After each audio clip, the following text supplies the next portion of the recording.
ஏற்கனவே 4 நாளா சீமான் சீமான் சீமான் சீமான்னு ஊரை கூட்டி அழுதுட்டு இருக்கானுங்க நம்ம திராவிட கும்பல்கள்.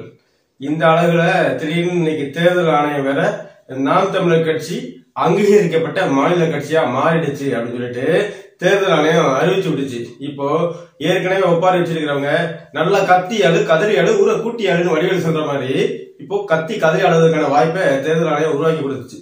எப்போ அங்கீகரிக்கப்பட்ட கட்சியா மாறிடுச்சு. ஆனா முறையான அங்கீகாரத்தை இப்பதான் தேர்தல் ஆணையம் கொடுத்திருக்கு. இப்போ நம்ம உடன்பிறப்புகளுடைய அல்லக்கைகளுடைய அழுகை இன்னும் அதிகமாக போகுது அப்படிங்கறத பார்க்கும்போது மகிழ்ச்சியா இருக்கு. இந்த நேரத்துல அண்ணன் சீமான் அவர்கள் ஈவே ராமசாமியை பத்தி சொன்ன கருத்துக்களுக்கு நான் எதிர்ப்பு தெரிவிக்கிறேன், சீமான பதிலுக்கு விமர்சிக்கிறேன், சீமான் மேல அவதூறு பரப்புறேன், சீமானுக்கு எதிர்வினையாற்றுறேன் அப்படிங்கிற பேர்ல பல பேரு பேச தொடங்கி இருக்காங்க. இதெல்லாம் எதிர்பார்த்துதான் நம்ம பேசணும் அப்படிங்கிறது வேற விஷயம். அவங்க எல்லாம் பேசுறாங்க அப்படிங்கறத தாண்டி இன்னைக்கு திமுக குடும்பத்திலிருந்து, அதாவது இன்னைக்கு கனிமொழி எதிர்வினையாற்றிருக்காங்க, துரைமுருகன் எதிர்வினையாற்றிருக்காரு, சேகர் பாபு பேசியிருக்காரு, இன்னும் சில அமைச்சர்கள் எல்லாம் பேசினதா கேள்விப்படுறோம். இவங்க எல்லாம் சீமாலாம் ஒரு ஆளே இல்ல, அந்த கட்சியெல்லாம் ஒரு கட்சியே இல்ல அப்படின்னு சொல்லிட்டு இருந்தாங்க. இன்னைக்கு விமர்சிக்கிறதுக்கு வரவழைக்கப்படுகிறாங்க. அதாவது பூனைக்குட்டிய அண்ணன் சீமான் அவர்கள் வெளியே வர வச்சிருக்காரு. என்ன நீங்க பேச மாட்டீங்களா, என்ன ஒரு பொருட்டை நீங்க மதிக்க மாட்டீங்களா, உங்களை பேச வைக்கிறேன்னு இன்னைக்கு பேச வச்சிருக்கிறாரு அப்படிங்கறதா உண்மை. அது தெரியாம இவங்க வாய்க்கு வந்தெல்லாம் பேசிட்டு இருக்கிறாங்க. அது மட்டும் இல்லாம இன்னைக்கு அமைச்சர் துரைமுருகன் திமுகவுடைய பொதுச் செயலாளர் அவர் மறைமுகமா பெரியார் அப்படிங்கிற ஆலமரத்தை தினவு எடுத்தவர்கள் உரசி பாக்குறாங்க அப்படிங்கிற மாதிரி சொல்லியிருக்கிறாரு. இதுக்கு முன்னாடி அதே ராமசாமி அவர்களை அண்ணா அவர்கள் பேசியிருக்கிறாரு, கருணாநிதி விமர்சிச்சிருக்கிறாரு. இவங்களும் அந்த ஆலமரத்தை உரசி பார்த்த அதுவாதான் இருப்பாங்களா அப்படிங்கிறது நம்ம கேட்க வேண்டிய தேவை இருக்கு. அவரோட சேர்த்து இந்த செத்த போன எந்திரிச்சு திடீர்னு எந்திரிச்சு உட்கார்ந்த மாதிரி நம்ம திடீர்னு ஒருத்தர் ஊடகம் முன்னாடி தோன்றுவாரு. அவர் தோன்றாரு அப்படின்னாலே திமுக ஏதோ தப்பு செஞ்சிருக்கு, அதை மறைக்க வேண்டிய தேவை இருக்கு. அதை பேசு பொருளா மாறாம வேற ஒரு விஷயத்த பக்கம் திசை திருப்ப வேண்டியிருக்கு. அப்போ கூப்பிடு சீமான பேசுன்னு சொல்லி இந்த செத்த குணத்தை அப்பப்ப எழுப்பி உயிர் வர வச்சு பேச வைப்பாங்க.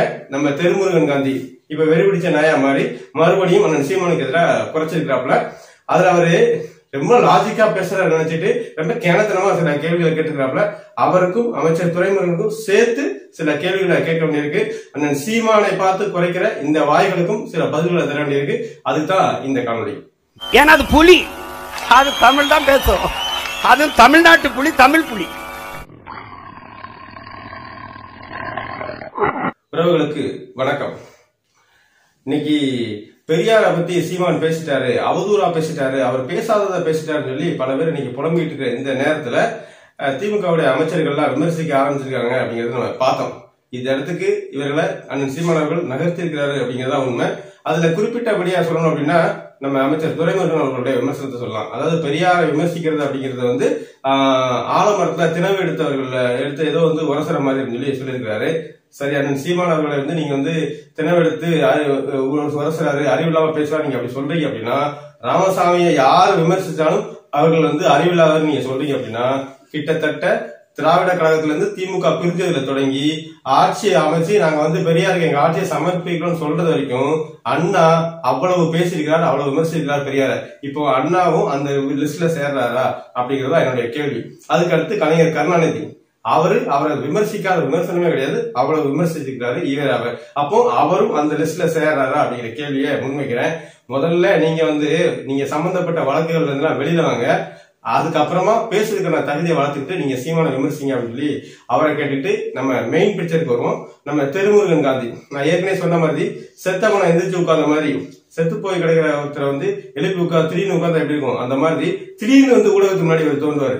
இவர் ஊடகத்துக்கு முன்னாடி தோன்றாரு அப்படின்னாலே என்ன அர்த்தம் அப்படின்னா, திமுக எங்கேயோ விசகா சிக்கி இருக்கு, நாளைக்கு அது மக்கள் மத்தியில போய் அம்பலப்பட்டு அது பேசு பொருளா மாறாம இருக்கணும் அப்படின்னா இப்போதைக்கு நாம அவங்கள மக்களை திசை திருப்பணும். அதுக்கு இருக்கிற ஒரே வழி, ஒரே மாற்று வழி சீமான பேசுறது, சீமான விமர்சிக்கிறது. சீமான ஏதாவது கண்டென்ட் கொடுக்கலனா கூட கண்டென்ட்டை உருவாக்கி பேசுறது, அவர் ஏதாவது பேசியிருந்தா அதை நம்ம கண்டென்ட்டா மாத்துறது அப்படிங்கிற அடிப்படையில தான் இந்த கொத்தடிமை அப்பப்போ வெளியில வரும். இந்த நாயை பட்டினி போட்டு 4 நாள் கழிச்சு எலும்பு துண்டை போட்டு அது என்ன பண்ணும், கடிச்சு குதறிட்டு அதுக்கப்புறமா அந்த தினவு தீர்ற வரைக்கும் குறைச்சி தீக்கணும் இல்லையா, அந்த லிஸ்ட்ல தான் இவர் சேருவாரு. இவரெல்லாம் மரியாதை விமர்சிக்க வேண்டிய அவசியம் இல்லை அப்படின்னு சொல்லி பாக்குறேன். ஏன்னா இப்போ பல விஷயங்கள் நடந்திருக்கு. இன்னைக்கு வந்து அவர் பல கேள்விகளை முன்வைக்கிறாரு. சீமான் வந்து மோடியின் அரசுக்கு வந்து விசுவாசமா இருக்கிறாரு. மோடி மீது உள்ள விமர்சனங்களை வந்து வரவிடாம தடுக்கிறதுக்கு, மடைமாற்றுவதற்கு, குறிப்பா இந்த பாராளுமன்றத்தில் நிறைவேற்றின மசோதாவுக்கு பத்தி யாரும் பேசிடக்கூடாது, அது பேசுபொருளா மாறிடக்கூடாது, அதோட பாதிப்புகள் மக்களுக்கு புரிஞ்சிடக்கூடாது, மாணவர்களுக்கு புரிஞ்சிடக்கூடாது அப்படிங்கிறதுக்காக இவர் பேசுறாரு அப்படின்னு சொல்லி இவர் சொல்றாரு. தம்பி, அடுத்த செய்தியாளர் சந்திப்புல அடுத்த அறிக்கையில நீ பாரு, நீங்க உணவை பூசினா விழுக மாட்டாரு, வச்சு செய்வாரு பிஜேபிய. அப்படி ஒரு அறிக்கை வரும், அப்படி ஒரு எதிர்ப்பு வரும், அப்படி ஒரு விமர்சனம் வரும். அடுத்து ஏறக்கூடிய மேடையாக இருக்கட்டும், அடுத்து சந்திக்கக்கூடிய செய்தியாளர் சந்திப்பா இருக்கட்டும், அடுத்து விடக்கூடிய அறிக்கையா இருக்கட்டும், கண்டிப்பாக அதற்கு எதிரானதாகத்தான் இருக்கும். உனக்கு வேற வேலை வெட்டி இல்ல, நீ வந்து எலும்பு துண்டை போட்டோடனே வந்து மைக்கு முன்னாடி குறைக்கிற. ஆனா அவருக்கு அது இல்ல வேலை. ஏற்கனவே வந்து அவருடைய பயணம் திட்டமிடப்பட்டது. அவருடைய ஒரு நாளும் ஒரு மணி நேரமும் ஒரு நிமிடமும் வந்து திட்டமிடப்பட்டது. எங்க போறோம், எங்க கலந்தாய்வு நடத்துறோம், எங்க செய்தியாளர் சந்திப்பு நடத்துறோம், அடுத்து எந்த ஊருக்கு போறோம், என்ன பேச போறோம், அந்த ஊர்ல கட்சிக்குள்ள என்ன பிரச்சனை இருக்கு, எப்படி சரி செய்ய போறோம், அந்த பகுதியில எப்படி கட்சியை வளர்த்தெடுக்க போறோம், எப்படி நம்ம ஆட்சி அதிகாரத்தை நோக்கி நடைபெற போறோம் அப்படிங்கறது அவருடைய சிந்தனையா இருக்கு. உன்ன மாதிரி எலும்பு துண்டு போட்டவனு குறைக்கிற வேலை அவர் கிடையாது. கண்டிப்பா பேசுவாரு. பேசுறதுக்கு முன்னாடி பேசி நீ பெரிய ஆளுன்னு காட்டிக்க வேண்டிய அவசியம் இல்லை அப்படின்னு நம்ம தெருமுருகன் காந்திக்கு சொல்லிக்க ஆசைப்படுறோம். அவர் என்ன குற்றச்சாட்டு வைக்கிறார் அப்படின்னா, மோடி அரசாங்கம் வந்து மக்களுக்கு எதிராக இவ்வளவு செயல்படுது, அதை பத்தி விமர்சிச்சு பேசாம அதை மடைமாற்ற சீமான் முயற்சி செய்யறாரு, ஆளுநரின் அடியாளா இருக்கிறாரு அப்படின்னு சொல்லி சொல்ல வர்றாரு. முதல்ல மோடி அரசாங்கத்துக்கு யாரு விசுவாசமா இன்னைக்கு வரைக்கும் இருந்துட்டு இருக்கா அப்படின்னு பார்க்க வேண்டிய தேவை இருக்குல்ல. இப்போ நம்ம வெளிப்படையா வந்து பேசுறோம். ஆளுநராக இருக்கட்டும், மோடி அவர்களுடைய இருக்கட்டும், அவருடைய அரசாங்கத்துடைய செயல்பாடுகளையும் அண்ணன் சீமான் அவர்கள் விமர்சிச்சு பேசாத மேடையே கிடையாது. நீ காதுல பஞ்ச வச்சு படுத்துட்டு அப்படிங்கிறதுக்காண்டி அவர் பேசவே இல்லைன்னு சொல்லி அர்த்தமாயிராது. நீ யூடியூப்பை தட்டி பார்த்தாலே வந்து 1000 காணொலிகளை பார்க்கலாம். நேரம் கிடைச்சா பாருங்கன்னு சொல்லி கேட்கிறோம். அடுத்ததா வந்து மோடி அவர்களை வந்து சீமான் அவர்கள் ஆதரிக்கவில்லை. ஆனா வந்து திமுக எந்த இடத்துல வந்து மோடியை எதிர்த்து இருக்கிறது, திமுக எந்த இடத்துல வந்து பிஜேபி எதிர்க்கிறது அப்படிங்கிற கேள்விக்கு உங்ககிட்ட பதில் இருக்கா? அட எதுக்க கூட வேண்டாம் ஐயா. அவங்கள அழைக்காம எந்த நிகழ்வை நடத்திருக்கு அப்படின்னு சொல்லி கேளுங்களேன். அது செஸ் ஒலிம்பியாட்டா இருக்கட்டும், இல்ல எந்த ஒரு நிகழ்வா இருக்கட்டும், கட்சி நிகழ்வா இருக்கட்டும், அரசியல் தொடர்பான நிகழ்வா இருக்கட்டும், அரசு நிகழ்வா இருக்கட்டும், எதுக்கு நீங்க வந்து பிஜேபி காரங்களை கூப்பிடல? அட கடைசியா கருணாநிதி பேர்ல நாணயம் வெளியிட்டீங்களே, அதுக்கு யார கூப்பிட்டீங்க? மத்திய அரசு விழான்னு சொல்லி போய் சொன்னீங்க. ஆனா அண்ணாமலையை வீட்டுல போய் கூப்பிட்டீங்கன்னு அண்ணாமலையே சொன்னாரு. இன்னைக்கு அண்ணாமலையை வந்து அவ்வளவு விமர்சிச்சு பேசுறீங்க. அதே அண்ணாமலையை போய் அலசல் மட்டும் இல்லாம என் கூட வந்து கிட்ட நின்னுங்க, அண்ணாமலை பக்கத்துல நின்று கூப்பிட்டு நிப்பாட்டுதாரு எனக்கு சொல்லுங்க. அப்போலாம் நீங்க எங்க போயிருந்தீங்க? அமைச்சர் சேகர் பாபு போய் சிதம்பரத்துல உட்காந்து தீட்சிதர்களுக்கு மத்தியில உட்காந்துக்கிட்டு மனு தர்மம்னா என்னன்னு அவங்களுக்கு பாடம் எடுத்தாரு. அவரை எதிர்த்து பேசுறதுக்கு துப்பு இல்ல, அவரை எதிர்த்து ஒரு போராட்டம் பண்றதுக்கு, ஒரு கண்டன அறிக்கை விடுறதுக்கு, ஒரு முற்றுகையிடுறதுக்கு ஒரு துப்பு கிடையாது. நீ வந்து சீமான பேச வந்துட்டீங்க. அப்புறம் நம்ம ராமராஜ்யம் நடக்குன்னு சொன்னாரு. பெரியாருக்கு, கருணாநிதிக்கு, எல்லாத்துக்கும் வந்து சமூக நீதிக்கு பாடம் எடுத்த ஆசிரியரே வந்து ராமர்னு சொன்னாரு, ரகுபதி. அப்பெல்லாம் அவங்க வாயில என்ன வாழைப்பழம் இருந்துச்சா, நான் கொய்யா பழம் இருந்துச்சா? அப்பெல்லாம் எங்க சார் போயிருந்தீங்க? பொந்துல போய் வசதியா படுத்துட்டீங்களா?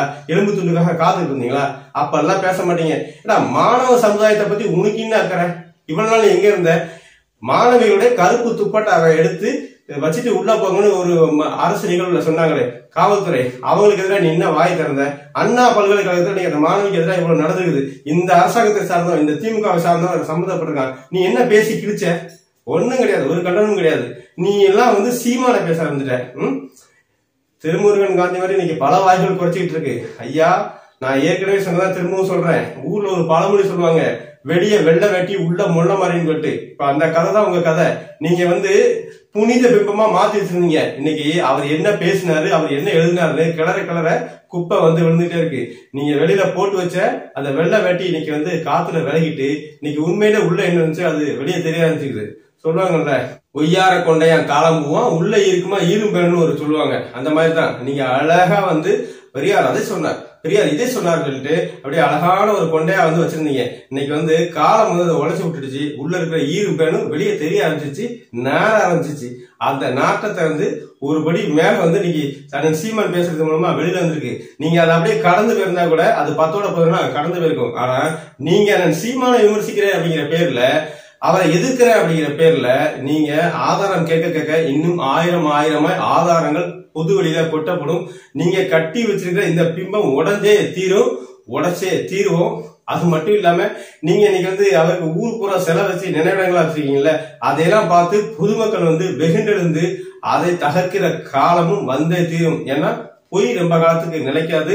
நீங்க கேட்ட ஆதாரங்கள் உங்ககிட்ட நீங்க என்னதான் பதுக்கி வச்சிருந்தாலும், ஒளிச்சு வச்சுட்டு நாட்டுடைமை ஆக்க மாட்டேன்னு சொன்னாலும், பொது வழியில ஏற்கனவே அந்த ஆதாரங்களை உங்களால அளிக்க முடியாது. எல்லாமே அதை காப்பி எடுத்து வச்சிருக்கான். நீங்க கேட்க கேட்க எடுத்து கொடுத்துக்கிட்டே இருப்பான். அதனால இந்த பொய் பிம்பத்தை காப்பாத்துறதுக்காக வேண்டி, நீங்க பொழப்பு நடக்கணும் அப்படிங்கிறதுக்காக வேண்டி, நாம் தமிழர் கட்சியவோ தமிழ் தேசியத்தையோ தமிழ் தேசியவாதிகளையோ அல்லது சீமானவர்களையோ விமர்சிக்கிறத முதல்ல விடுங்க. நீங்க அப்படி விடல அப்படின்னா வயிற்று பழப்புக்காக நீங்க குறைத்தே தேர்வுகள் அப்படி என்றால் எங்களுடைய எதிர்வினை மிக கடுமையாக இருக்கும்.